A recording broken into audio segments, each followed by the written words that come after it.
Well, thank you, Guido, for that kind introduction, and thank you to Chris and Jane for inviting me here today. It's a pleasure to be with you. I have great respect for the work that AARNet does and have worked very closely with Peter Alfred in Canberra over many years, so it's a real pleasure and a privilege for me to be speaking with you all today. As Guido has introduced me, I am Managing Director of Dallas Delta. It's a management consulting company that specialises in smart cities. But I'm also President of the Australian Smart Communities Association, which is an organisation that represents about 150 councils and cities and regional organisations around Australia and helps them achieve their smart city aspirations, build capacity and share knowledge. Prior to that, I was also a Churchill Fellow who was able to run around the world to Europe and Asia and North and South America, studying digital and smart cities and bringing back that knowledge, as is the charter of the Fellowship Trust, to share with you. And hopefully I can share with some of those lessons today. Guido was a little bit concerned about using the term buzz, but I'm quite happy to. I do think that there's a lot of buzz in the smart city space and the IoT space and the big data space. What do we think in the audience? A bit of buzz, yes? Bit of buzz, bit of noise, bit of hype, yeah? Yeah, don't be shy. I absolutely think so, and look, part of my job is really to dispel some of that hype, to cut through the BS, to be perfectly frank, and to really grind on down to something that's of essence, something that's substantial and something that can make a difference, be it in a city, be it on a campus and so forth. Now, usually I do these talks about the cities, but of course this naturally extends to a university and the campus because, to my mind, they are a city. In many respects, a lot of campuses around the world, and indeed in Australia, are bigger than some towns and locations that call themselves cities. And so the same principles, the same technology, the same services, the same transformation that are happening in our cities that's lighting everyone up and getting them all buzzed about smart cities can absolutely happen on the campuses. I know it already is, but we'll talk more about how we can accelerate that. Feel free to tweet at me because I believe that if it's not on social media, it didn't happen. And I don't want today to not have happened, all right? I want it to have happened because the sooner we can get to the end of the financial year, the better. So there's my handles there. You can either tweet at Dallas Delta or tweet at Brookie. And I understand that AARNet has a Twitter handle as well, which is somebody... AARNet. Just AARNet. It's just at AARNet. And do we have a workshop hashtag? There you go. Okay, excellent. All right, there you go. We have hashtags, we have Twitter handles. We are oh so smart. All right, so I'm going to give you, as a first slide, a picture of the smart campus. Right, definitely. So this is the traditional, sandstone view of a campus, which has sort of, was where they started in United Kingdom and Europe. And we certainly have examples of that in Australia. And, what I like about the interplay of the smart cities and smart campuses is universities really are traditionally the epicentre of smart. Smart people, smart ideas, smart research, smart students, all coming together to further the frontiers of knowledge.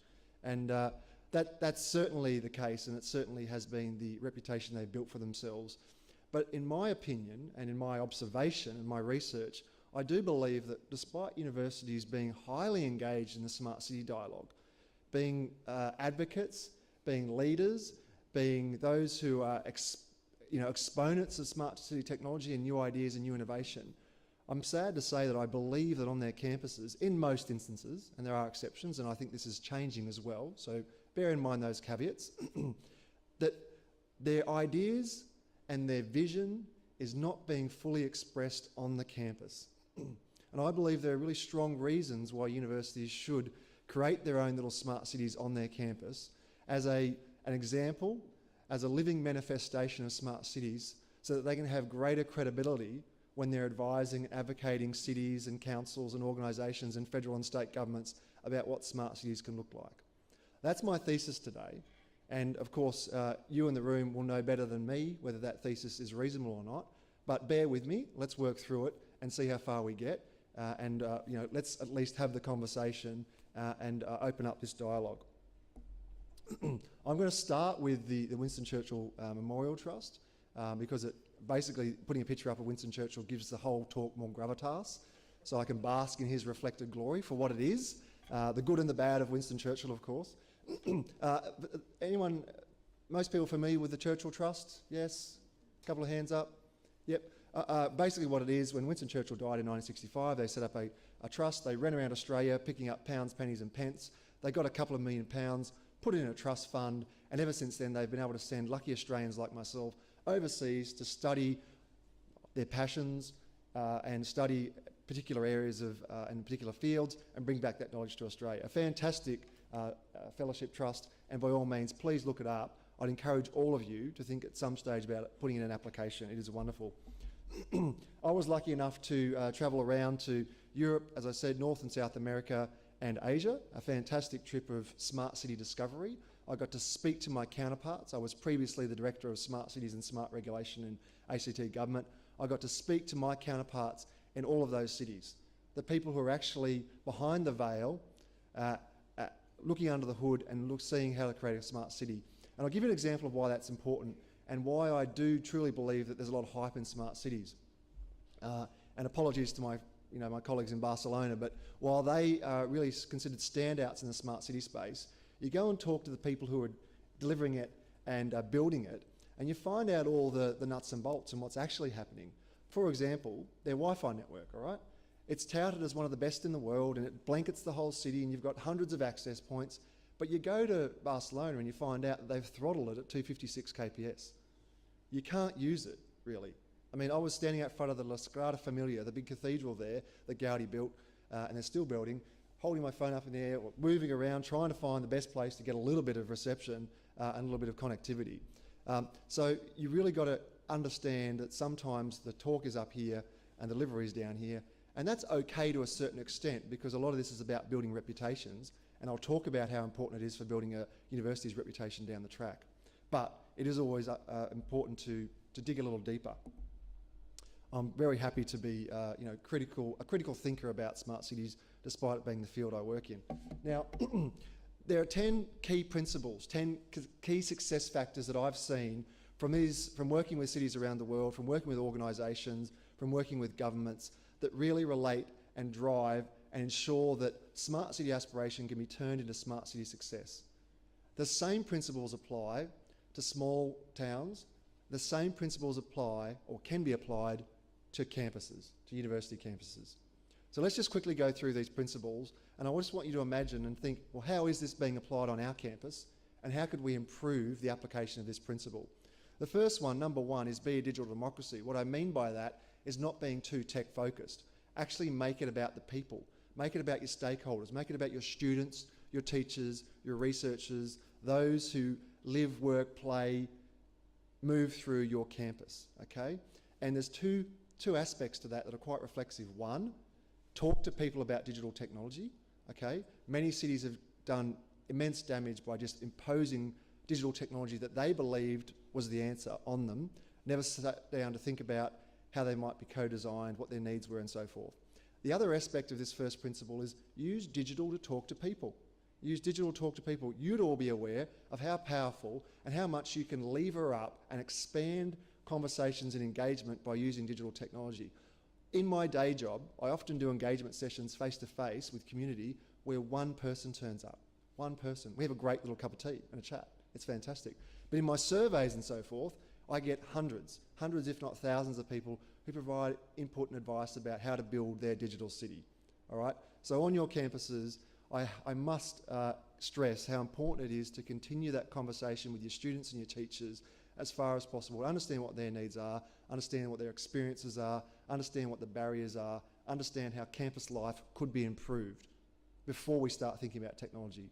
My mantra is, it's people first, then services, then technology. And I'm sure all of you, have embody this sort of principle, of course, because at the end of the day, technology is the enabler. It is so important as an enabler, of course it is, but we all understand that it's delivering some service which delivers an outcome which has an impact on people. Get a digital campus plan, all right? And this is something that I've observed over a long time. Universities have these amazing aspirations to be smart this, digital that, visionary this, modern this, transformative that, and they have these amazing corporate plans, all right? Then I look at their master plans. I look at their infrastructure plans. I look at some of their built environment plans, and it's almost devoid. It's almost devoid of digital infrastructure. Not the digital infrastructure you're probably familiar with in terms of the networks and so forth, because you have the networks. You were leaders in putting the networks in. AARNet have helped you do that. Okay, you've got that there. You've got that foundation. You've got that ubiquitous connectivity that other cities and other suburbs would only dream about and would kill for. What I'm talking about is the extension of that into the built environment through smart furniture, smart street lighting, smart waste management, the wireless networks, and a whole bunch of other smart services that improve the management and the livability and the experience of a campus. And the reason this is important is because this digital transformation of our built environment is not business as usual. It's different. It's different from the usual planning process we've been applying. And my great plea and my great hope is that universities start to really integrate digital technology in a stronger and more integrated way through their master planning processes, their campus plans, their built environment plans, because adding that digital dimension is oh so important and becoming increasingly so. And I haven't yet seen a fully specific, dedicated smart campus plan, but I know that there are some in development, and I know that a lot of other universities in North America in particular are starting to integrate those factors in a very tangible way. Leaders in governance, if you're to transform the built environment of your campus, you do need leadership from the highest levels. You do need some sort of governance in place. Pretty boring, of course, but that leadership is really important. Digital city standards, I don't need to talk to you about this. In this room, you understand and are all across interoperability, integration, security, privacy, etc., etc., etc.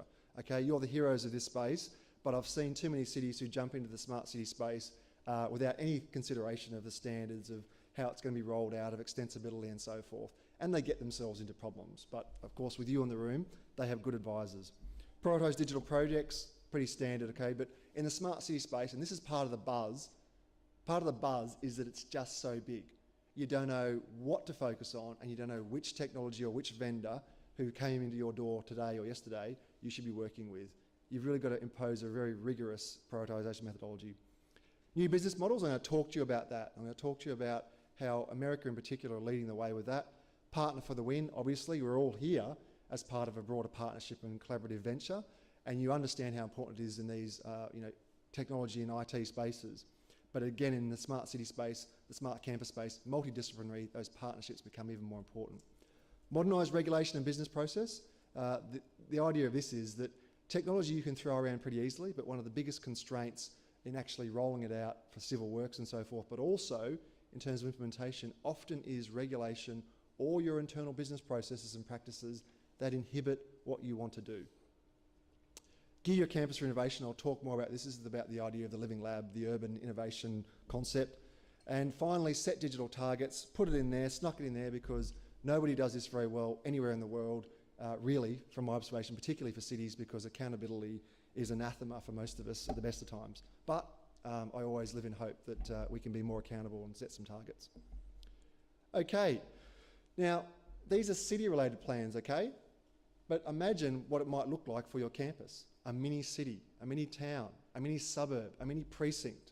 I mean, as I said before, many universities pretty much are just a city. They're huge. And they're growing as cities because universities are changing the way the built environment is being formed, and in many cases turning them into mixed use zones where you have actually more people living on the campus full time, not even potentially related to what's happening on the campus. So you look at New York, you look at San Jose, you look at Barcelona, they all have smart city plans and have had them in place for 10 to 15 years, okay? And yet, I'm not seeing universities putting these plans in place, these strategies in place for their own built environment, their own suburbs, their own cities. I think that's a gap. I think that's an opportunity. I would like to see more universities take the lead, and particularly Australian universities as well. And of course, it's not just happening overseas. In Australia, I work with many, many councils who are very keenly working on these smart city plans, because this new technology is absolutely changing their built environment. It's changing the way customers interact with their services. It's changing the very fabric of society. They are not across it. They are putting in place a dedicated plan to get ahead of the curve. So Queanbeyan, Canberra, Goulburn Warri, City of Logan, many others, okay? You would have heard of the Newcastle one. They're coming out thick and fast. And I believe that's a good thing. It's a good thing because if you don't get on the front foot, as you well know, then digital disruption, digital transformation will happen to you. I believe you should make it happen, not let it happen to you. And when we think about, I guess, you know, what's happening in the smart city space, the usual place we start is with Wi-Fi. And most campuses in Australia and indeed around the world have such wireless connectivity. Pretty basic stuff, all right? So we don't need to worry too much about that. The only point I'd like to make about that is in all the research and analysis that I'm seeing, they are still very well used. They're very well used for a whole bunch of reasons which I don't need to go into. But in Canberra, for instance, the CBR free network has some 50,000 unique users per month and over 1 million sessions per month. It's a very popular service. But that's the basic sort of smart city, smart campus stuff. That's all been in place for many, many years on our university campuses. And of course, when we start plugging in these networks, these sensors, these information and analytical systems and so forth across our built environment, we get a whole range of big data and analytics and so forth. And we've all heard about how networks are being used, be it Bluetooth or Wi-Fi or low power, to understand how spaces and places are being used, how people are moving through them and so forth. And again, I know that our campuses in Australia are using this technology more and more to understand how to make the most of their assets, their land, and to sweat those assets. Plugging some more stuff in, of course, and cities are doing this more and more, is the smart bins, where the sensors are in the bins, and of course it gives whoever's collecting them real-time information about when to collect them. Now, the data that I'm getting back from my counterparts in cities is that this sort of technology for public bins reduces the pickup frequency by some 40%. 40%. That is to say, previously there was a lot of trucks going up and picking up half-empty or third-empty bins. All right? So incredible possibilities for efficiency. And in a world where, you know, funding is always scarce, is always under pressure, you know, not only is smart technology about creating a better lived experience and a more vibrant and innovative campus, it's about straight-up efficiency. It's about making the most of limited budgets. Something that, of course, you know, those of your universities, you know, treasurers and so forth will be very interested in. Smart parking. Now, I know that more and more this is being implemented across Australian campuses and indeed around the world. And I can't tell you how pleased I am about that, and I can't say how bloody late it's been too. Okay? So I spent some 10 to 15 years on the campus in ANU in Canberra, and the amount of damage I did myself in terms of anxiety and angst trying to find a car park on that bloody campus, you know, I just cannot tell you. I won't go on about it. University of Canberra, is University of Canberra here too? University of Canberra, yes. University of Canberra is the same. Okay, I still go there, and I don't like the parking experience, but I know it's improving. I know it's improving, and I've gone to a lot of other campuses, and it's like, why? Why have we still got people circling around for hours? And honestly, a lot of my colleagues and students did that back in the day. They would literally take them 45 minutes to find a car park. Why are we doing that when we can have sensors or video analytics or whatever you want to use, even the gates going into the community? Your campuses are generally fairly discreet. You've got entrances in, entrances out, just car counting to understand how many cars are on your campus, providing real-time information to students. It is a simple waste of time and a simple inefficiency that can be corrected very easily. And I can't stress how important just making that little bit of improvement is to campus life. Great for enforcement, great for using your assets. I mean, so much of campus space is devoted to car parks. So much. That is changing in many instances. But when you've got land as a scarce resource, when you've got congestion on your campus, these solutions pay for themselves. And really, there's no real excuse, to be perfectly blunt, that any campus that has big car parking footprint, loads of people coming in at the same time, there's no reason not to have this. Huge benefits. Some of the business cases that I've prepared show cost-benefit ratios in the order of 3 to 4 to 5, depending on the assumptions you make, depending on your pricing and so forth. Very, very strongly positive business case. We often hear about big data, all right? Now, universities are probably the outliers in terms of being able to understand and use big data. But our city friends, they are using big data really badly. They're in fact using their little data really badly. They don't even really get into that and try and analyse it and use it for decision making, because that's the critical point. Big data of its own accord really doesn't matter. It's of no consequence whatsoever unless you're using it. You're using it for analysis, and beyond that, you're using it to drive decision making. So I ask you the question, what is the point of having all this smart parking data for a city? And this is a real live example from a city that I won't name, but millions of data points showing us how many overstay hours per day, per month in free and timed bays. All this data, and I could give you 45,000 different charts on this. But the city isn't using it to change its parking parameters or its parking policies or other associated activities that it does. So what's the point? Okay?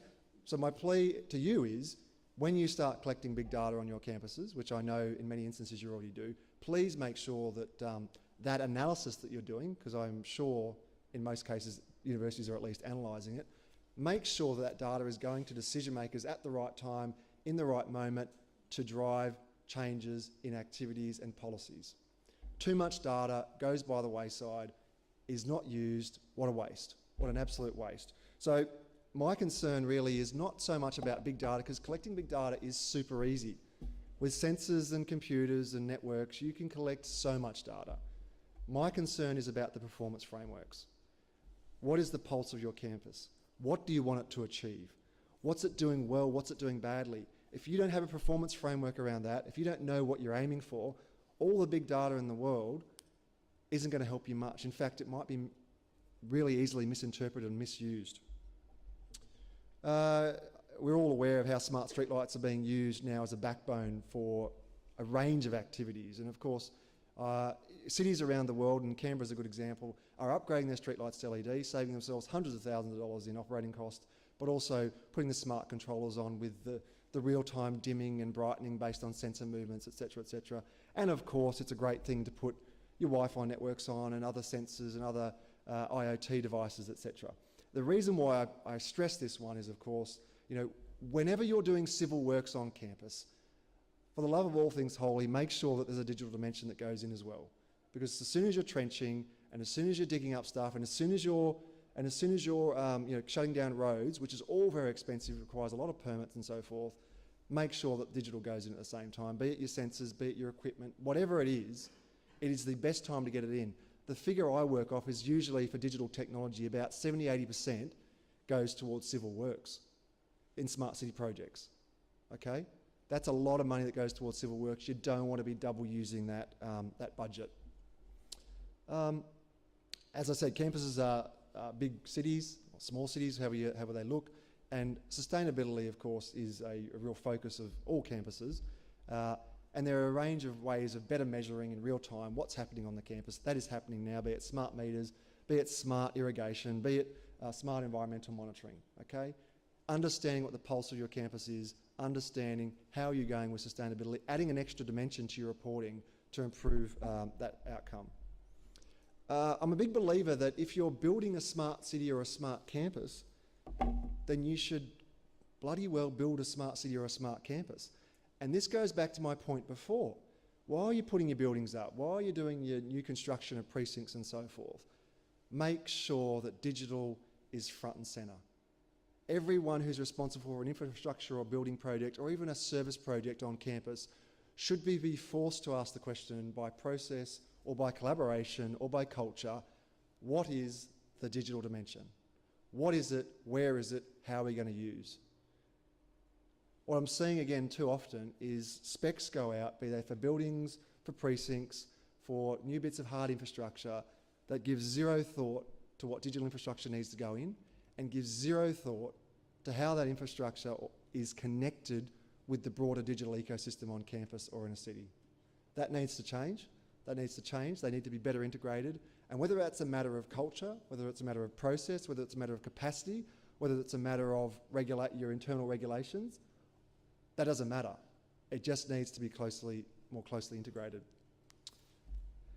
And certainly, even for the development industry, you would think, okay, you would think, given how profit motivated they are and how they like to always get the competitive edge, you would think that they'd be all over this.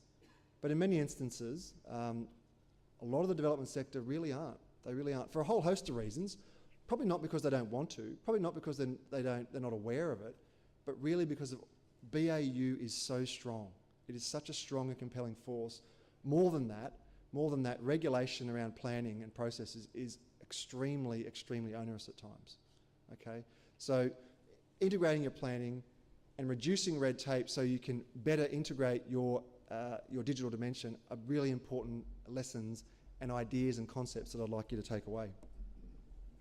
And of course, if we're talking about building the smart city through our plans and our processes, then I think the process could be immeasurably improved, as it is around Australia, and indeed in Melbourne. Melbourne has really pioneered, in many respects, the use of 3D models to improve the planning process. Reports I'm getting is that the use of the 3D model, which speeds up the process of approval, which improves how the council as a development approval, how the developer and the community work together. It speeds it up and it gets better outcomes. And the word I'm getting is that at times it can cut 3 to 4 months, if not more, of DA processes, as well as improving how you communicate and engage with your broader community.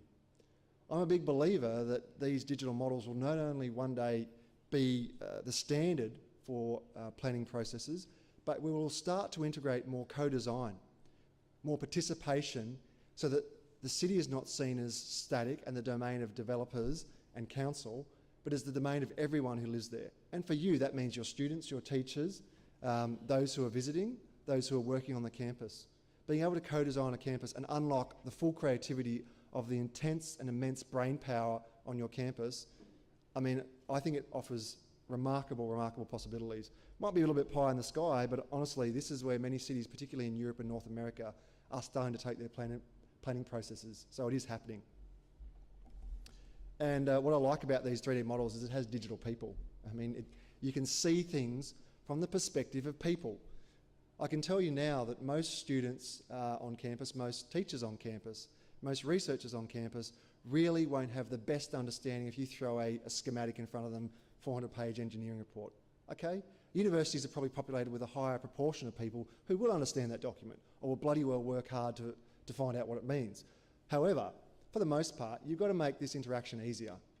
Make it more user-friendly. Make the interface more seamless and intuitive. And that's what these 3D models are doing. They're putting people back at the centre of the city, at the centre of the campus, so they're not just designed in some esoteric, confined, removed space. Okay? Making them people-centric, really important lesson. I really like this one. I like this one. I think this is important to campuses. And you'd all be aware of the smart building management systems, which understand how the buildings are being used and use a whole bunch of sensors and smart technology to improve their efficiency. Okay, saving us hundreds of thousands of dollars. I mean, the smart building management systems have been around for many, many years. I like the next extension and evolution of those systems into understanding how the space is being used. One of your biggest assets as universities is your buildings and your land, okay? And it's scarce as well. In many instances it's scarce, particularly for those campuses who are in the middle of big cities.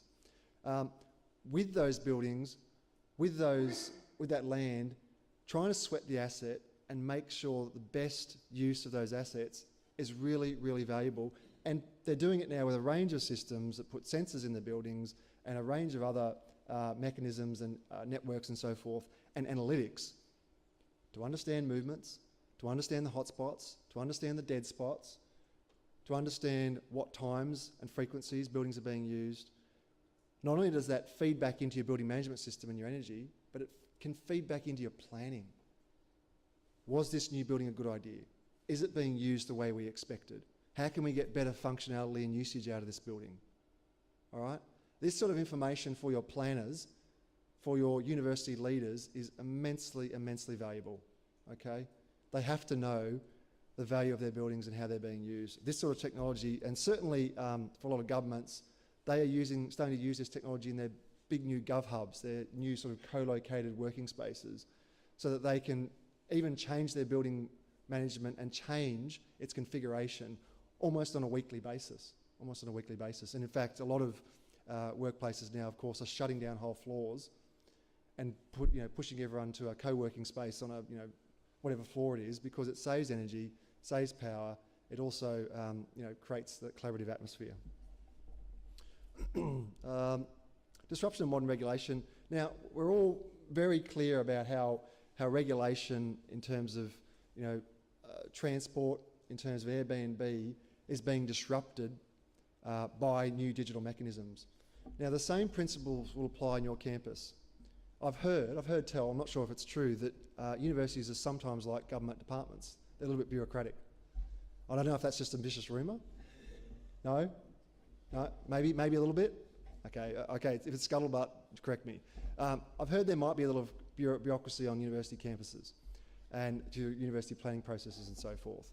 And certainly, if they're anything like government, that will inhibit your ability to do smart, intelligent, innovative things on your campus using the technology that you understand better than anyone else. All right? So what I would encourage all of you to do when you're facing those barriers, that a lot of people throw up their hands. So one thing I'd say is don't throw up your hands and go, well, that's just the way it is.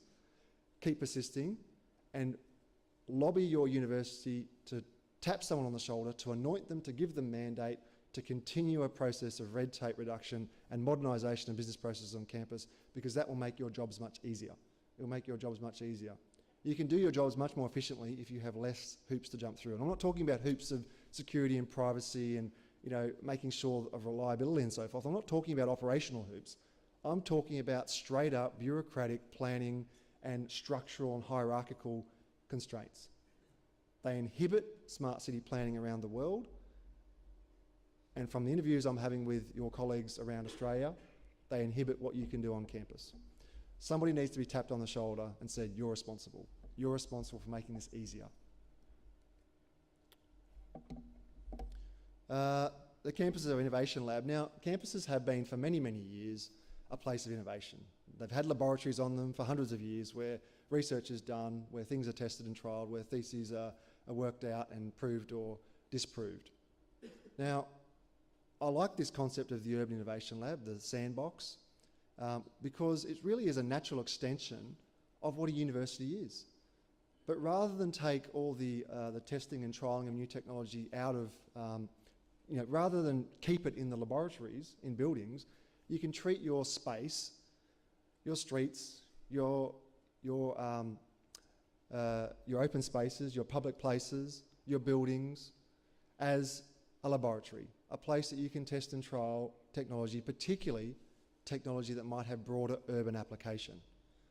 Certainly, colleagues around the world are doing this, and in fact, I'm very lucky to be bringing out a colleague from Copenhagen. That picture up the top left-hand side is of Copenhagen, and a colleague, Rasmus Bertelsen, is coming out to Australia in July to talk about his work developing the Living Lab there, and he'll be in Canberra and Brisbane and Sydney.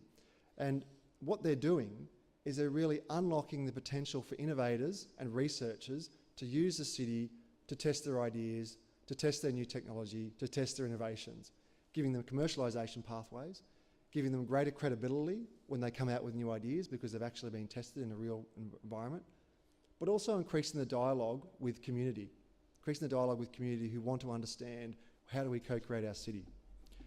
So again, and the reason I think this is important too is because it can enrich the research, teaching and student experience. Okay, if you can take your students out to the campus, just outside your usual workplace, show them what's going on, allow them perhaps to do some experiments on the street lights, on your street furniture, in your open spaces using sensors and the networks which are available for everyone to use, that's an incredibly valuable experience. This slide is really about unlocking the power of your community.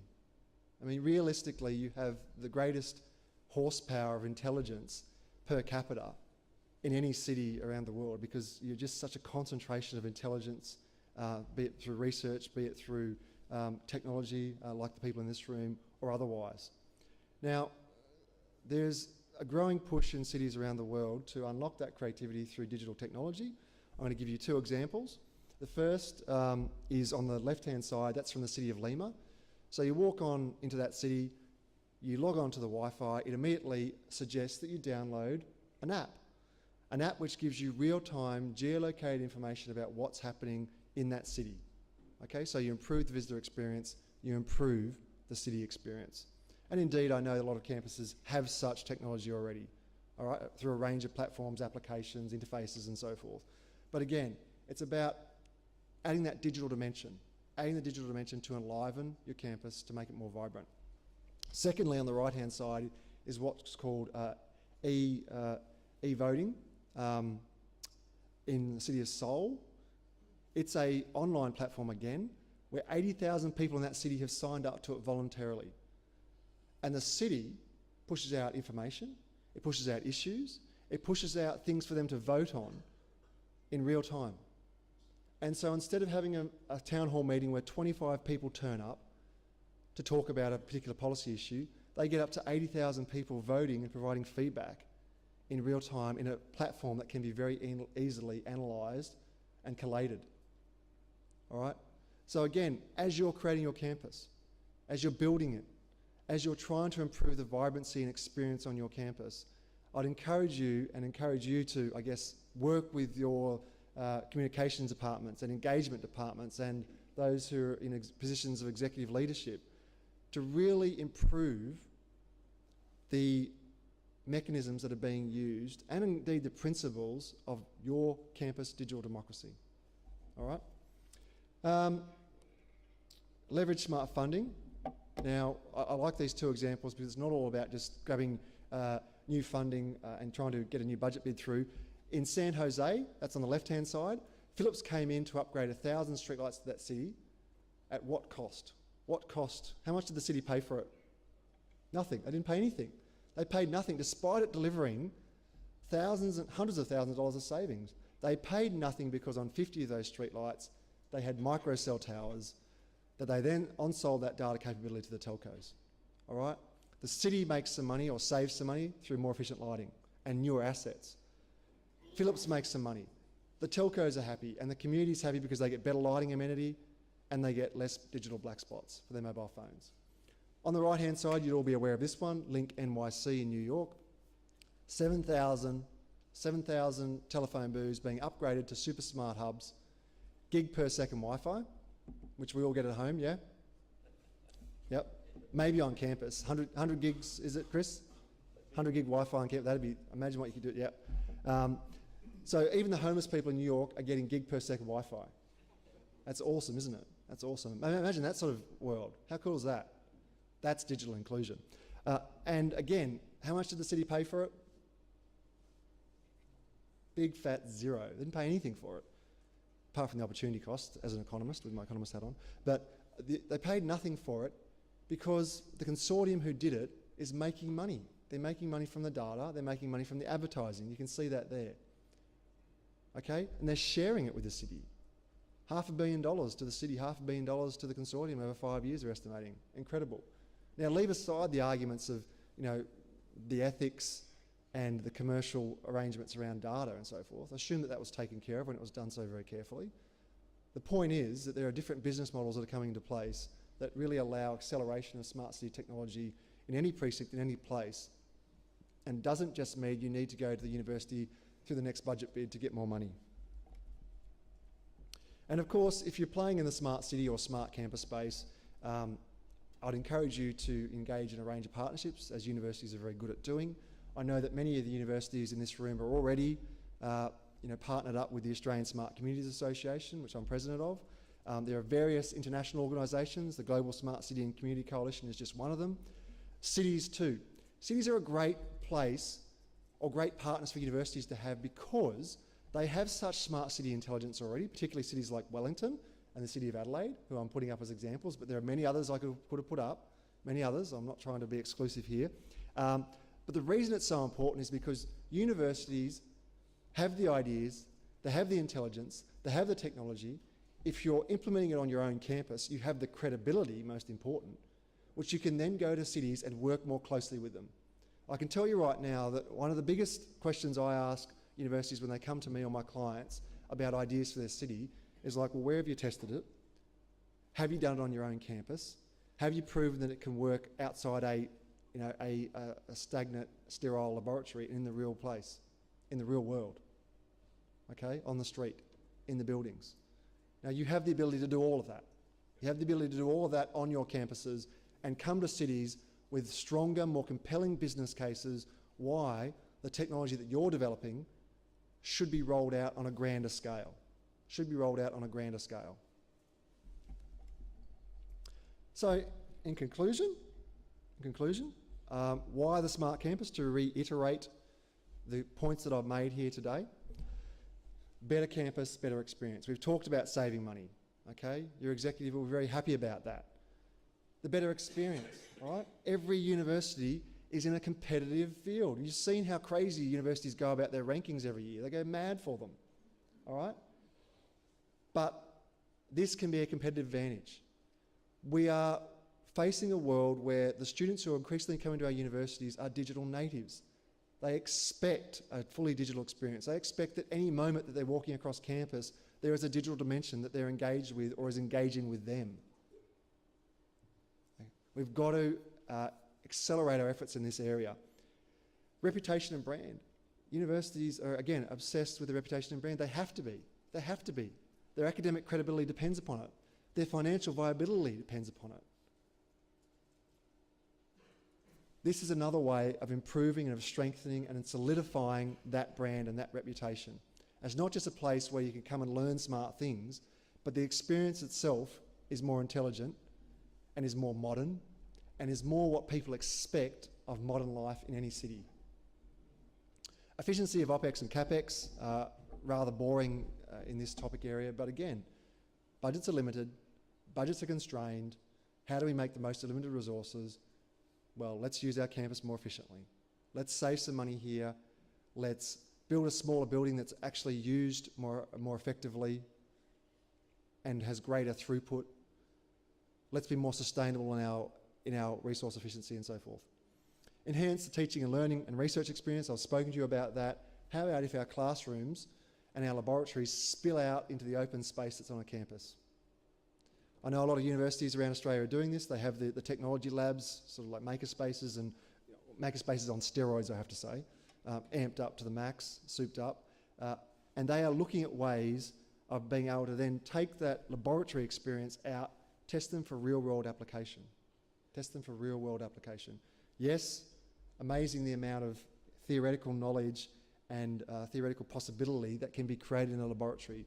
But at some point, generally speaking, the quest for knowledge leads to real-world application. And being able to do that in a consistent and integrated fashion on a campus is incredibly valuable. It adds another string to your teaching and research bow, another reason why a student might come to your campus versus an overseas campus or somewhere else. And as I said before, just the last slide, it improves and increases and enhances your credibility as research and technology experts. Because not only have you thought about it, not only have you done the modelling and the theory, but you've actually tested it on your campus in a real-world setting, real-world environment, to calibrate it, to evaluate it, to understand that it doesn't just work in theory, but it works in practice. When cities see that, that is a big tick. It is a big tick. It makes it much easier to scale up your solutions. To scale up your solutions from a campus, be it the size of a suburb, to a city, which might be a giant metropolis. And that is, of course, fantastic for your research programs, for your reputation, but also, of course, commercialisation. More and more universities are looking at their commercialisation pathways, their commercialisation profiles, and so forth. This is a way of expanding that profile. Okay, that's me. I hope I've given you a good indication of smart campuses and how we can apply smart city technology on our campuses. I know you're already doing it already. I have to pay respect and acknowledgement and recognition to that. You certainly are leaders in that respect, but I believe that there's more that can be done, and I believe there's more that universities can do to help you be technology leaders and make the most of all the fantastic work that you're doing. Thank you again for your time this morning. I'm very appreciative and happy to take any questions if there's time.